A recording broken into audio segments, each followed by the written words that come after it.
Hello, ഇന്ന് നമുക്ക് ചോറിൻ്റെ കൂടെ കഴിക്കാൻ ഒരു കിടിലൻ പാവക്ക കറി ഉണ്ടാക്കിയാലോ? ഇനിയിപ്പോൾ പാവക്ക വെച്ചിട്ടാണെന്ന് വിചാരിച്ചിട്ട് ആരും കയ്പുണ്ടാവുന്നൊന്നും വിചാരിക്കേണ്ട. ഒട്ടും കയ്പില്ലാതെ നല്ല അടിപൊളി ടേസ്റ്റുള്ള ഒരു കറിയാണ്. ഈ ഒരു കറി മാത്രം മതി നമുക്ക് ഒരു കിണ്ണം ചോറ് അകത്താക്കാം. അപ്പോൾ ഈ കിടിലൻ കറി ഉണ്ടാക്കാൻ വേണ്ടിയിട്ട് ഞാനൊരു പാവയ്ക്കാണ് കേട്ടോ എടുത്തിട്ടുള്ളത്. പാവയ്ക്കാണോ എന്ന് വിചാരിച്ച് ആരും നിസ്സാരമായി കരുതേണ്ട, നല്ല അടിപൊളി കറിയാണ്. അപ്പോൾ കറി ഉണ്ടാക്കാൻ വേണ്ടിയിട്ട് ഒരു പാനിലേക്ക് 1 ടേബിൾ സ്പൂൺ വെളിച്ചെണ്ണ ചേർത്തിട്ടുണ്ട്. പിന്നെ പാവക്ക ചെറുതായിട്ട് കട്ട് ചെയ്താണ് എടുത്തിട്ടുള്ളത് കേട്ടോ. കുരുവൊക്കെ കളയണം.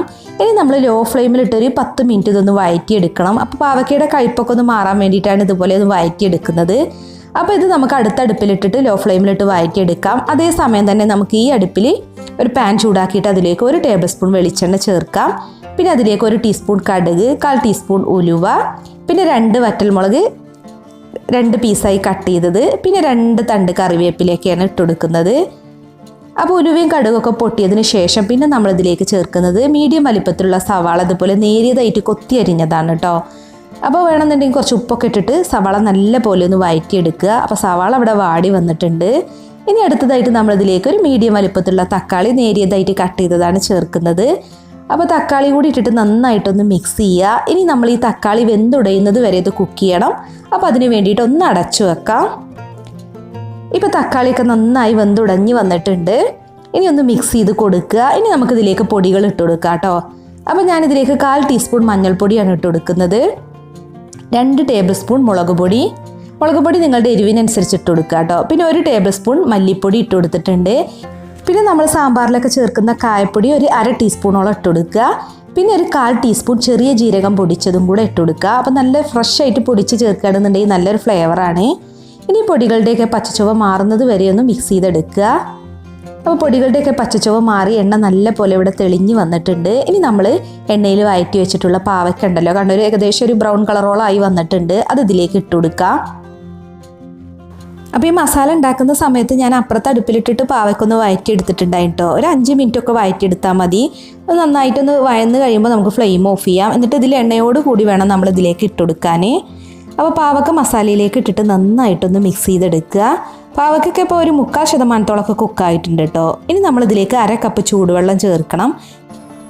വെള്ളം ചേർത്തിട്ട് ഇതിലേക്ക് ആവശ്യത്തിനുള്ള ഉപ്പും കൂടെ ഇട്ട് കൊടുക്കുക. അപ്പോൾ ഇത്രയും സമയമായിട്ട് നമ്മളിതിലോട്ട് ഉപ്പന്നെ ചേർത്തിട്ടുണ്ടായിരുന്നില്ല.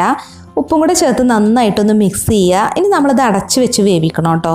ലോ ഫ്ലെയിമിലിട്ട് ഈ വെള്ളമൊക്കെ വറ്റുന്നത് വരെ നന്നായിട്ടൊന്ന് വേവിച്ചെടുക്കണം. എണ്ണയൊക്കെ തെളിഞ്ഞ് വരുന്നത് വരെ വേവിക്കണം. അപ്പോൾ പാവയ്ക്ക നന്നായി വന്നിട്ടുണ്ട്, കണ്ടില്ലേ, എണ്ണയൊക്കെ നന്നായിട്ട് തെളിഞ്ഞ് വന്നിട്ടുണ്ട്.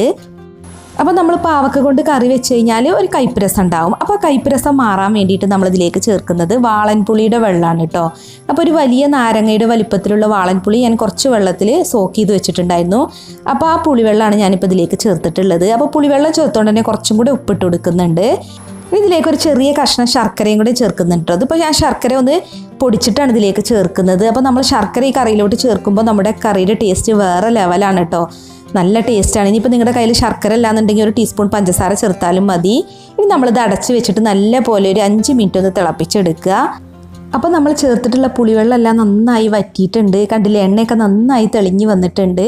അപ്പോൾ ഒന്ന് ഇളക്കി കൊടുക്കാം. പിന്നെ ഈ ഒരു കൺസിസ്റ്റൻസിയിലാണ് കേട്ടോ നമ്മൾ കറി വിളമ്പേണ്ടത്. ഒട്ടും ഗ്രേവി ഒന്നും ഉണ്ടാവാൻ പാടില്ല അതിൽ. ഇനി ഒരു തണ്ട് കറിവേപ്പിൻ്റെ കൂടി ഇതിൻ്റെ മുകളിലേക്ക് ഇട്ട് കൊടുക്കാം. അപ്പോൾ കണ്ടില്ലേ, നമ്മുടെ കറി നന്നായിട്ട് കുറുകിയാണ് ഇരിക്കുന്നത്. തൊടുകറിയൊക്കെ ആകുമ്പോൾ ഇങ്ങനെ തന്നെ വേണം. പിന്നെ നമ്മൾ പുളിവെള്ളമൊക്കെ ചേർത്തുകൊണ്ട് തന്നെ കൈപ്പങ്ങയുടെ കയ്പൊക്കെ മാറിയിട്ടുണ്ട് കേട്ടോ. നല്ല പുളിയും കൂടി ചേർക്കുമ്പോൾ നമ്മുടെ കറി വേറെ ലെവലാണ്. അപ്പോൾ അതുപോലെ നമ്മളിതിലേക്ക് ടേസ്റ്റ് മേക്കേഴ്സായിട്ട് ചേർത്തിട്ടുള്ള കായപ്പൊടി, ചെറിയ ജീരകം പൊടിച്ചത്, ശർക്കര, ഇതൊക്കെ സ്കിപ്പ് ചെയ്യാതെ നിങ്ങൾ ഈ കറി ഉണ്ടാക്കുമ്പോൾ ചേർക്കണം കേട്ടോ. എന്നാലാണ് ഈ കറിയുടെ ഒറിജിനൽ ടേസ്റ്റ് കിട്ടുള്ളൂ. പിന്നെ ഈ കറീൻ്റെ ഒരു പ്രത്യേകത, നമ്മളിത് ഉണ്ടാക്കിയിട്ട് അന്ന് കഴിക്കുന്നതിനേക്കാൾ ടേസ്റ്റ് പിറ്റേ ദിവസങ്ങളിലൊക്കെ കഴിക്കാനാണ് കേട്ടോ. അന്ന് കഴിക്കുമ്പോൾ ഒരു ചെറുതായിട്ടൊരു കയ്പ്പ് രസം ഉണ്ടാവും. പിന്നീടുള്ള ദിവസങ്ങളിൽ ആ കയ്പ്പ് രസം ഒട്ടും ഉണ്ടാവില്ല. അപ്പോൾ ഒരാഴ്ച വരെയൊക്കെ നമുക്ക് ഈ കറി ഉണ്ടാക്കിയിട്ട് ചോറിൻ്റെ കൂടെ കഴിക്കാം. ചീത്തയൊന്നും ആവില്ല. ഫ്രിഡ്ജിലൊന്നും വെക്കണ്ട. അപ്പോൾ നിങ്ങളൊന്ന് ട്രൈ ചെയ്ത് നോക്കുക. പിന്നെ ഈ വീഡിയോ ഇഷ്ടമായി എന്നുണ്ടെങ്കിൽ ഒന്ന് ലൈക്ക് ചെയ്യുക, ഷെയർ ചെയ്യുക. അതുപോലെ നിങ്ങളുടെ വിലയേറിയ അഭിപ്രായങ്ങൾ കമൻറ്റ് ചെയ്യാനും മറക്കരുതേ. അപ്പോൾ മറ്റൊരു കിടിലൻ റെസിപ്പിയുമായി നമുക്ക് വീണ്ടും കാണാം. Thank you.